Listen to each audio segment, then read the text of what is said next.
Hello everyone, welcome back to Target IES. I am Tekchand Deshwal and now we will start our next subject. We have completed our networks.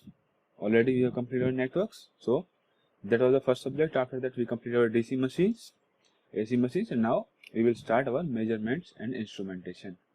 Okay, fine. As the name says, measurements. That means we have to measure. अब हम electrical engineering में अगर हम measurements पढ़ रहे हैं तो हम क्या मेजर करेंगे? It is obvious that we will measure voltage or current, power factor, power, okay, like this. So slowly and slowly we will see the syllabus and then we will proceed towards our subject. So we are studying for ESC, GATE, PSUs, IRMS. Okay, I am Tekchand Deshwal, UPSC Engineering Services 2018 AIR 7. Okay, now let's have a glance on the topics that we will study in measurements. So measurement of voltage, current, power, energy, power factor. Okay. Then potentiometers. Okay, they are also used to measure the voltage, but at a greater accuracy. Instrument transformers, CVDT, and PT, CT, all those things. Then Q meter. What a Q meter? Which tells the quality factor of a coil. हमने resonance में पढ़ा था. If you remember, we studied resonance. Quality factor क्या होता है मेरा? If series RLC circuit, XL by R. अगर parallel है तो मेरा R by XL, like this, equals to XC by R, equals to R by XC. So we studied this in networks, but अब हम उसकी करेंगे measurement. Okay. Oscilloscope means cathode ray oscilloscope, CRO. Why these are used? These are used to see a wave on a digital screen. Okay, on a CRT or screen, and using that we measure our frequency, voltage, and we also compare the phases of the two waveform like that. Okay, then digital का जमाना आता है. फिर पहले तो हमने देखे analogue meters, measurement of voltage, current, like using analogue. Now digital volt meter and multimeter. Multimeter क्या होता है?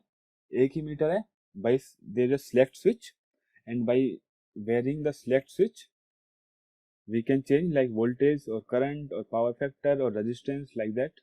Okay, and here we will also study measurement of resistance also, and measurement of three phase power भी using 2 wattmeter method, 3 wattmeter method, like that.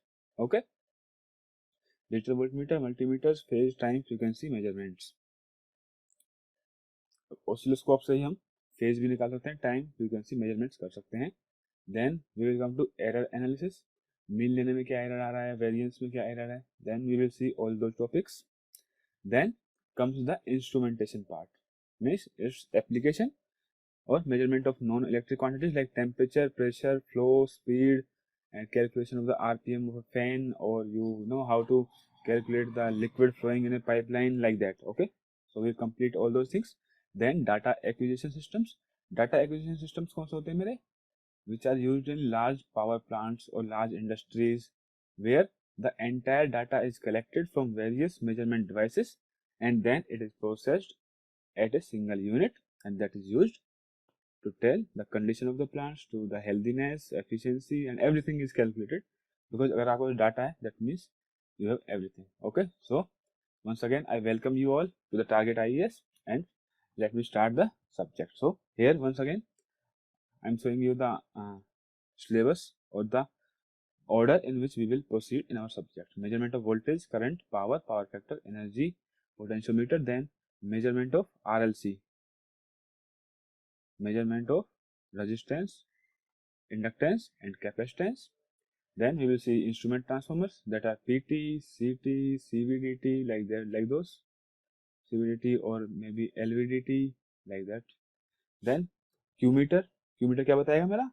Quality factor of a coil. CRO, digital meter, error analysis. Then measurement of non-electrical quantities, temperature, pressure. So it is the almost same syllabus that we have discussed earlier. The weightage of the subject is quite good. There are number of like questions asked in GATE, and it is very important for the ESC. It is a subject which is having very high weightage in ESC. Okay, there are books, but I will tell you, don't refer books at first. First you study the notes, you see the lectures, study notes, जो question मैं कराऊंगा यहाँ पे, first you do all those questions, practise those things, then you can take any test series, or if you want then you can pick any book and solve the questions only. Fine, बस आपको question solve करने हैं. But if there is some concept left, if there is some concept left or there is some new question, then for that you can refer to the book. But at primary glance or at a first you should not opt for a book. Okay, पहले आप notes को, क्योंकि ये notes हमारे यहाँ पे concise हैं, but book you have seen the एक सहाने book, it is around 1000 or 1500 pages. So this book will take around 4 to 5 months if you keep on study this book. So just study topic wise. अगर किसी topic में आपको कोई doubt रह जाता है, tell us, we will clarify that. And if not, and if you find some other question in any test series or anywhere, then you can also see that in any book, or you may ask us, we will give the clarification and we will make a video for that. Okay, so now let me start the subject. First we will start measurement of voltage using analog meters. ठीक है, हाँ, analogue metres क्या क्या कर सकते हैं हमारे, analog meters can measure voltage, current, power, power factor, energy and even frequency also. Okay, और what is the principle of operation of analog meters? There are generally four principles only. Electromagnetic, it works on the force, that a current carrying conductor, if placed in a magnetic field, a current carrying conductor if placed in a magnetic field, it experiences some force, और उसके base पे काम करते हैं मेरे electromagnetic. Fine, now electrostatic किस पे काम करेंगे मेरे, इलेक्ट्रोस्टैटिक. स्टैटिक मींस चार्ज मेरा स्टेशनरी है, so this will work on the basis of electric field और charge.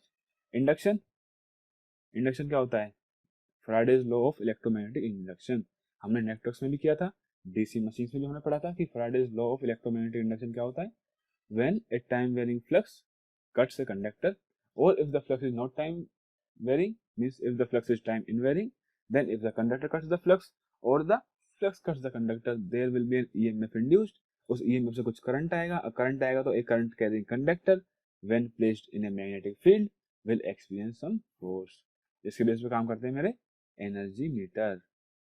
Okay, then there are also some thermal. Thermal instruments means which works on the basis of the heat produced. So they are generally used to calculate the IRMS or VRMS like those things, or temperature. क्योंकि जो RMS होता है, VRMS होता है, ये क्या होता है मेरा हीटिंग इफेक्ट पे बेस होता है, और एवरेज किस पे होता है मेरा, चार्ज ट्रांसफर के बेसिस पे. हमने नेटवर्क्स में ये भी अच्छे से किया था. Okay, now they are also classified based on the representation. Meters क्या करता है, they are mainly three types of meters. One जो इंडिकेट करता है, indicating meters. Second one is integrating. What is the meaning of integration? Integration means the calculation of my area. Integration तो उसी को बोलते हैं ना. अगर आपका ये कर्व है, मैं इसको यहाँ से यहाँ तक इंटीग्रेट करूंगा, जीरो से लेके सपोज पाई तक मैं इसे इंटीग्रेट करूँ, so it will tell me the area of this curve और एरिया अंडर द कर्व. वही होता है इंटीग्रेशन. और इन द मीटर्स इंटीग्रेशन क्या होगा, जितनी भी मेरी रीडिंग आ रही थी उन सबको टोटल करके. Sir like energy meter. Energy meter क्या होता है मेरा, किलोवाट आवर निकालता है. तो ये देखता है कि कितना लोड चल रहा है, load is in my kilowatt में मेरा लोड है, और मेरा टाइम किसमें, सपोज आर में. Then it integrate this and we calculate kilowatt into hour. So these are the units that are visible in an energy meter. So energy meter is an integrating device. Okay, ampere hour meter also same. इसमें क्या होगा मेरा, यहाँ पे y axis में मेरा current होगा, current. Okay, and this like this here time. तो अगर टाइम को मैं आर में लेके इसको इंटीग्रेट कर दूं तो it will be ampere into hour, ampere hour meter. What is indicating meter? which only indicates, like you have seen, if you have any air conditioner or a voltage regulator at your home. Air conditioner का भी एक voltage regulator होता है जो दीवार पे लगा होता है in this position. Okay, so here on this side there is a small digital screen nowadays. What it does, it keeps on telling you what is input voltage, then it shows you output voltage. So it is just an indicating meter जो किसी भी चीज की present value को indicate करता है.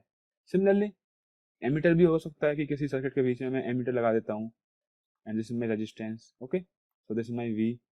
सो मैं ये क्या करेगा, मेरा इंस्टेंटेनियस वैल्यू पे क्या है करंट की वैल्यू, उसको इसका पॉइंटर शो करता रहेगा लाइक दिस इंस्टेंटेनियसली बस।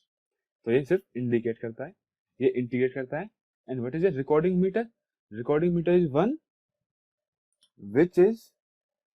which is used for recording also, means it also records the history।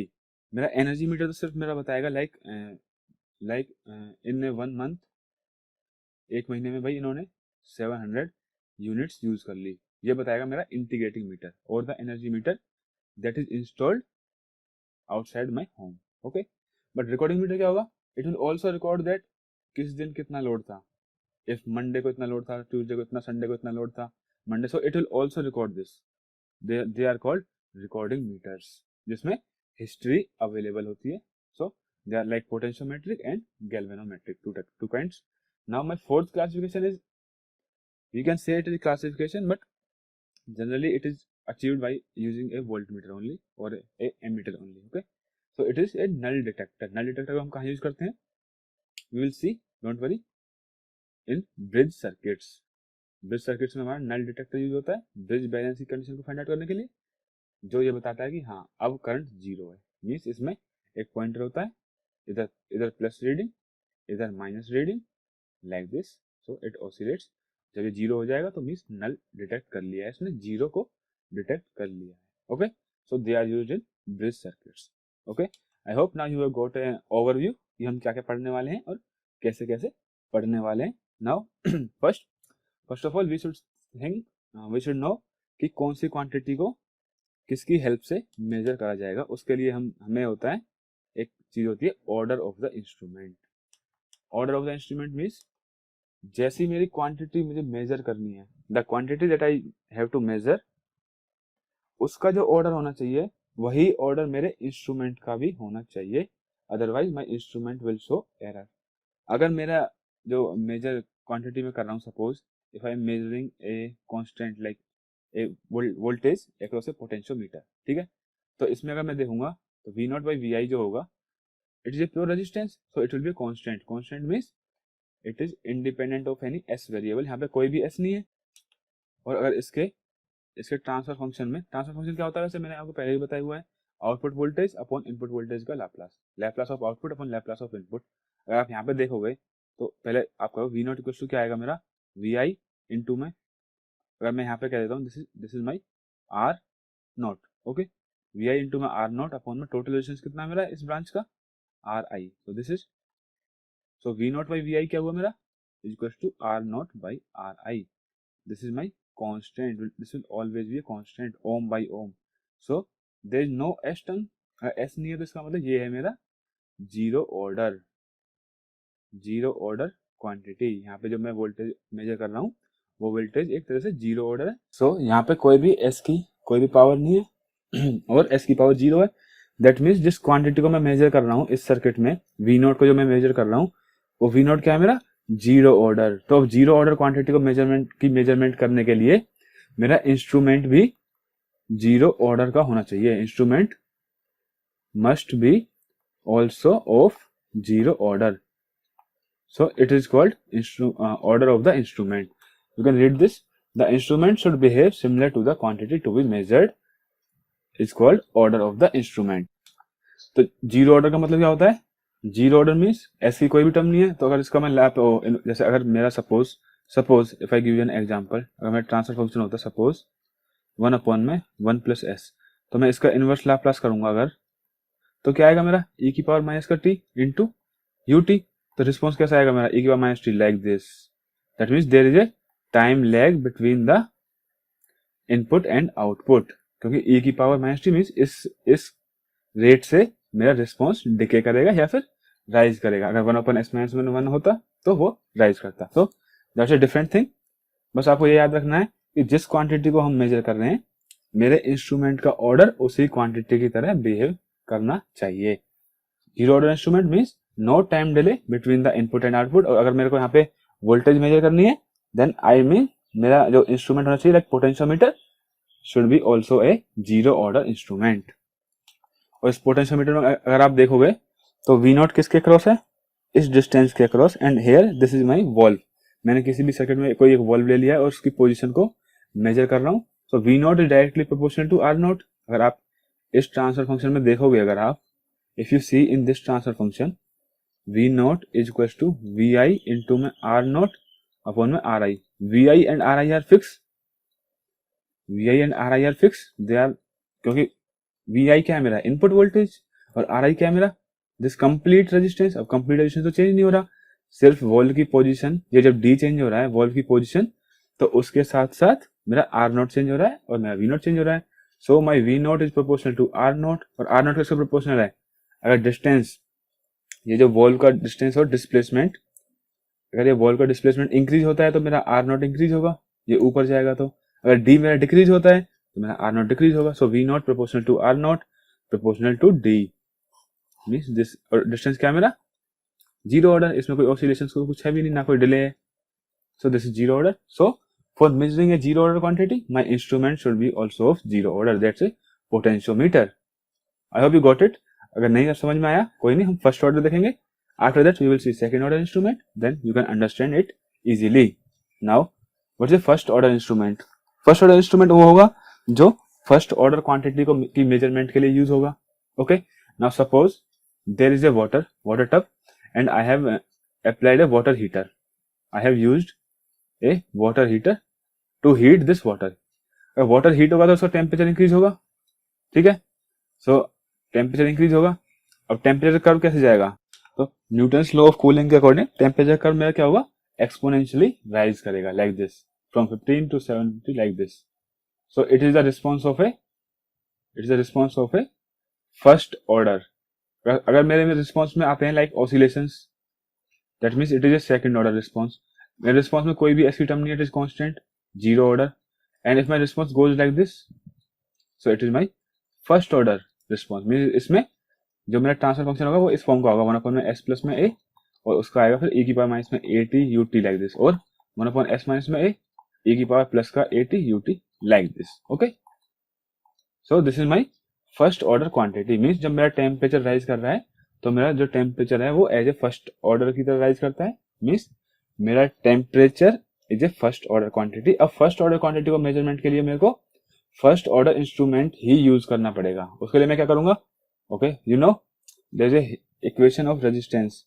अगर मेरा टेम्परेचर इंक्रीज होता है तो R1 इंटू में 1 प्लस में अल्फा T2 माइनस में T1, और T2 माइनस T1 क्या है, initial temperature, and T2 is my final temperature. और अल्फा क्या होता है, टेम्परेचर कोएफिशिएंट ऑफ रेजिस्टेंस। हमने ये नेटवर्क्स में कर चुके हैं, we have done it already in the networks. So अगर इसका भी आप जवाब देखोगे, R2 equals to R1 1 plus alpha T2 and T1, then it is also rising, it is also rising. तो ये भी मेरा फर्स्ट ऑर्डर का हुआ। That means to measure the temperature I can use this, I can use RTD, resistance temperature detector. Okay, और you can see one more thing, transfer function कैसे निकालते हैं, like this, this is resistance, this is a capacitor, this is R, capacitor C। तो capacitor का reactance क्या होता है मेरा, 1 अपॉन में ओमेगा C होता है, वैसे 1 अपॉन j ओमेगा C, ठीक है। और लैप्लास में क्या होता है, 1 अपॉन में S इंटू C। तो मैंने कैपेसिटेंस को 1 अपॉन में S इंटू C से रिप्लेस किया। Okay, what is my V naught by VI, V not, अगर मैं यहाँ पे एक पोटेंशियल डिवाइडर लगा देता हूँ, यहाँ तो ओपन सर्किट है, कोई करंट नहीं जाएगा। So V naught is equals to VI, V naught equals to VI that is input voltage into में 1 बाई CS, क्योंकि हम कैपेसिटर के अक्रॉस ले रहे हैं, अपॉन R प्लस में 1 अपॉन में CS। अगर आप यहाँ से इसे सॉल्व करोगे, VI अपॉन में CS अपॉन में एलसीएम लेंगे हम, R CS प्लस में 1 अपॉन में CS, CS से CS cancel. So V naught by VI is equals to 1 upon 1 plus SCR RCS, दोनों सेम है, SCR बोलो या RCS। तो इसमें मेरे एक S की पावर कितनी है, 1, that means it's my first order quantity. अगर मैं किसी कैपेसिटर RC सर्किट में किसी कैपेसिटर के अक्रॉस वोल्टेज ले रहा हूँ, then it will be a first order quantity. और हमने देखा भी था एक RC सर्किट में कैपेसिटर चार्ज कैसे होता है, with a time constant RC and the charging rate of capacitor is like this. Okay, I hope that in transients we did it in networks, in transients topic हमने ये किया था कि capacitor के अंदर वोल्टेज कैसे राइज होती है, that is a first order response. Now अब फर्स्ट ऑर्डर रिस्पॉन्स के मेजरमेंट के लिए हमें फर्स्ट ऑर्डर इंस्ट्रूमेंट ही यूज करना पड़ेगा। So that's why we have used a resistance based detector. Okay, so this is the concept of order, means जिस quantity को measure कर रहे हो उसका order should be equal to the order of the instrument. Okay, so RC circuit में voltage across capacitor की क्या होती है मेरी first order quantity. Now suppose if I have a circuit which contains all the three elements like R, L and C also. R, L and C also. ठीक है. Now I want to find out the transfer function or I want to find out the voltage. Don't say transfer function. I want to find the output voltage. ठीक है.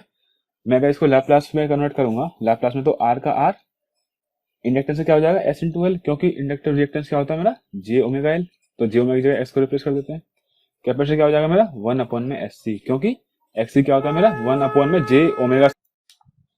XC क्या होता है मेरा, XC होता है मेरा कैपेसिटिव रिएक्टेंस 1 अपॉन में J ओमेगा C, तो J ओमेगा की जगह S को रिप्लेस कर दो. सो S की फॉर्म में क्या आता है 1 upon SC. Now if you want to calculate V naught output, यहाँ पे तो ओपन सर्किट है, कोई भी करंट नहीं जाएगा. That means all three elements are connected in series, और अगर सीरीज कनेक्शन है तीनों का, that means current will be same. So either you can calculate V naught S by like current IS flow कर रहा है इनटू में XC, दैट इज 1 अपॉन में SC. एक मेथड ये होगा कैलकुलेट करने का. Second will be use potential divider and directly find out the voltage. You can use any of the two methods. हमने नेटवर्क्स में काफी क्वेश्चंस में दोनों मेथड्स को यूज किया है. So V naught S equals to VIS into में 1 upon में SC. 1 अपॉन SC क्यों लिया, क्योंकि मेरा आउटपुट वोल्टेज तो इसी के क्रॉस है, into 1 upon SC upon R plus में SL प्लस में 1 अपॉन में SC. So what will be my V not S upon में VIS is equals to 1 upon my SC. If I take LCM here, SC, it will be S square into L into C plus में S into R into C plus में 1. SC से NC मेरा cancel, so 1 upon में S square LC plus में S RC plus में 1. So you can see in the transfer function of this V naught or the output voltage V naught is a function जहाँ पे S की degree क्या है, S का order क्या है 2. S स्क्वायर की टर्म में, that means it is a second order quantity. Second order quantity it means अब जितने ही मेरे प्रैक्टिकल सर्किट्स होते हैं in electrical engineering, R, L और C होता है सब में. every circuit consists these three things only. So if I calculate V naught in my practical circuit, that will be a second order quantity, and to measure a second order quantity I require a second order indicating instrument. So all my ammeter, voltmeter or my power factor meter or my power or energy meter are second order instruments. क्यों होता है second order? क्योंकि मेरा practical जो circuits होते हैं उसमें R, L और C होते हैं, और R, L, C में अगर हमारा वोल्टेज या करंट को कैलकुलेट करें तो वो आता है मेरा second order. Even if you calculate current, अगर आप करंट भी यहाँ पे कैलकुलेट करते हो तो इट विल बी V1 और VIS में इनपुट वोल्टेज अपॉन में total impedance, that is R plus में SL प्लस में 1 अपॉन में SC. If you take LCM it will be SC upon S square LC plus में SRC plus में 1 into में VIS और this is IS. So current is also S square आ रहा है, तो current is also a second order quantity. Now I hope you got it कि अब मैं सेकेंड ऑर्डर क्वांटिटी के लिए मेरे को क्या रिक्वायरमेंट होगी, सेकेंड ऑर्डर इंस्ट्रूमेंट की. Only that will measure the voltage और करंट और power in a RLC network और इन माय प्रैक्टिकल सर्किट, क्योंकि प्रैक्टिकल सर्किट में R, L और C ही होते हैं. Okay, indicating meters indicates present value of the quantity to be measure. अच्छा, इंडिकेटिंग मीटर्स तो हमने देखे थे जो प्रेजेंट वैल्यू को, इंस्टेंटेनियस वैल्यू को इंडिकेट कर दें बस, लाइक करंट और वोल्टेज और power factor. This RLC network हमने अभी सॉल्व किया, this was a second order.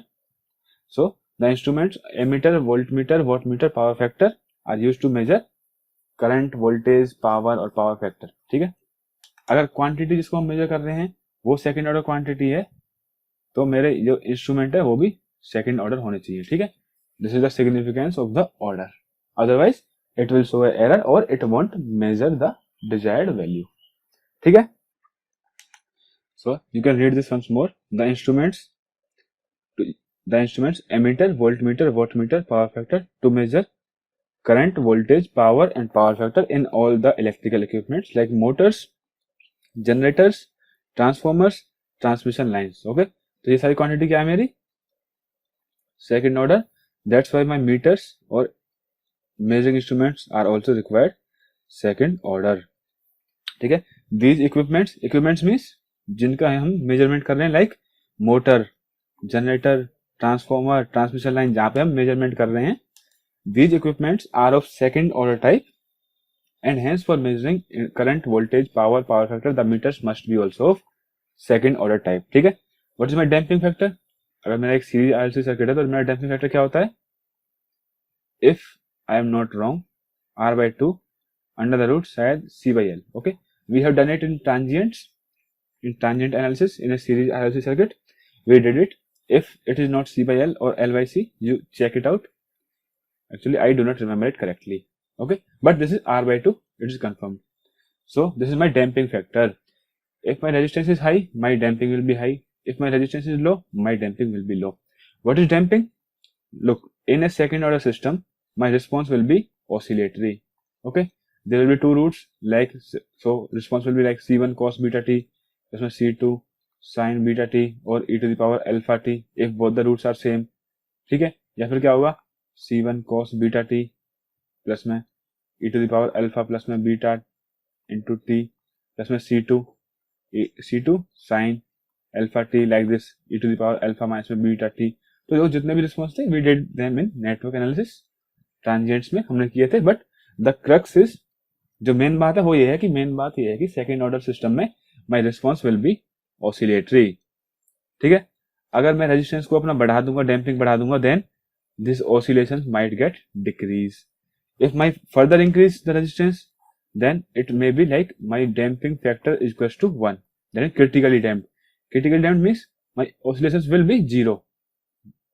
This will be the response. और मैं उसके फर्दर मैं फिर भी रेजिस्टेंस को और इंक्रीज कर दूं तो क्या होगा मेरा, my system will be zeta greater than 1. That means it will be overdamped. और overdamped system में क्या होता है, sluggish response means slow response like this. Okay. तो इस तरह से है डैम्पिंग फैक्टर. बट प्रैक्टिकली जो हमारे सर्किट्स होते हैं, नॉट ओनली सर्किट्स, प्रैक्टिकली जो हमारे मेजरिंग इंस्ट्रूमेंट्स होते हैं, उनमें जो हम डैम्पिंग फैक्टर है वो कितना रखते हैं, as of underdamped response. Underdamped means greater than 0 less than 1, that is underdamped response and it is between 0.6 to 0.8. Because designing it at a critical value it's very tough. ठीक है. तो उस value पे डिजाइन नहीं हो पाता. Plus अगर आप डिजाइन भी करोगे तो जो ऑपरेटिंग कंडीशंस होती हैं, लाइक रूम टेम्परेचर पे टेम्परेचर चेंज होगा तो रेजिस्टेंस माइट गेट चेंज. तो अलग अलग ऑपरेटिंग कंडीशंस में वो थोड़ा बहुत वेरी कर जाता है. That's why we always keep it on safer side and we design it as an underdamped. So कितना रखते हैं हम zeta, 0.6 to 8. It is generally. ठीक है. If in question it asked that critically damped, तो ये मत कहना कि तो हम 0.6 से 0.8 के बीच में रखते हैं. It is generally. Okay. Damping off the system determines the response of the system.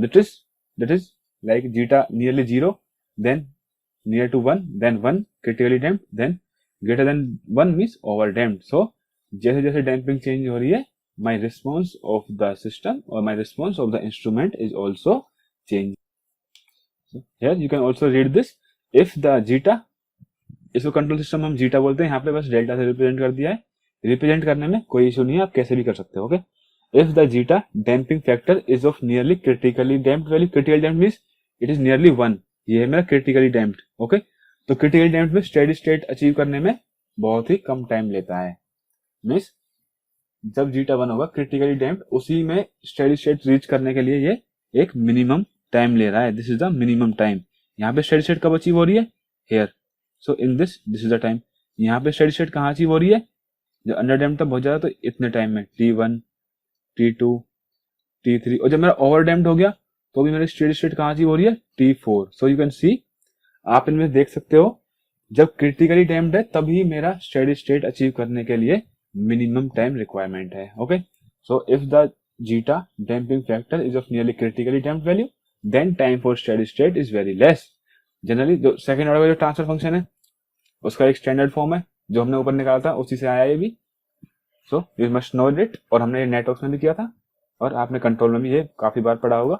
ये स्टैंडर्ड फॉर्म डेल्टा और जीटा, ये होता है मेरा damping factor. It equals to R/2 omega L. अगर आप यहाँ पे ओमेगा को पुट करोगे ओमेगा एन क्या होता है मेरा natural frequency of oscillation under root R C, so R by 2 into L into में 1 अपॉन में under the root L C, so it will be R by 2 under the root C by L, so it is my zeta. That means जो हमने पहले formula लिखा था वो correct था। ये होता है मेरा zeta R by 2 under root C by L. अगर मैं आर को इंक्रीज करता हूं then my zeta will increase, अगर मैं कैपेसिटेंस को इंक्रीज करता हूं my zeta will again increase. Okay, अगर मेरा जीरो है, if my resistance is zero, okay, then my system will be undamped. Undamped means कोई डैम्पिंग है ही नहीं, तो कोई डैम्पिंग नहीं है तो मीन्स ऑसिलेशंस आते रहेंगे। So if this is the final value, so the system का रिस्पॉन्स जो होगा वो ऑसिलेट करता ही रहेगा and it will never come to the steady state. अगर 1 है तो क्रिटिकली डैम्प्ड है, क्रिटिकली डैम्प्ड में तो मिनिमम टाइम पे मेरा पहुंच गया response to the steady state. जो ये वैल्यू मैं दिखा रहा हूं यहाँ पे, it is the steady state value, it is the steady state value, it is the steady state value and this is also steady state value, steady state value. Okay, and if my zeta is greater than 1, then it will be overdamped. Overdamped means sluggish response, overdamped means sluggish, sluggish means slow, sluggish response. So it will slowly reach to the steady state. Okay, and I hope you have got an overview of the subject कि हमें क्या पढ़ेंगे, कैसे पढ़ेंगे। And only one topic, one small topic, order of the instrument. बस directly questions आते हैं इससे, डायरेक्टली पूछा जाता है कि इसके इस क्वांटिटी को मेजर करने के लिए आप कौन से ऑर्डर का इंस्ट्रूमेंट यूज करोगे। इफ द क्वांटिटी जो फर्स्ट ऑर्डर टाइप, तो आप फर्स्ट ऑर्डर यूज करोगे, सेकंड ऑर्डर तो सेकंड ऑर्डर यूज करोगे, जीरो ऑर्डर है तो जीरो ऑर्डर का पोटेंशियोमीटर यूज करोगे। So it's not a big topic. Now in the next class we will start our first topic and that is on that is the principle of working. Means torque कहां से generate करेंगे हम, electromagnetic और electrostatic और induction और thermal. सो हम वहां से in the next session we will start our subject. Thank you now.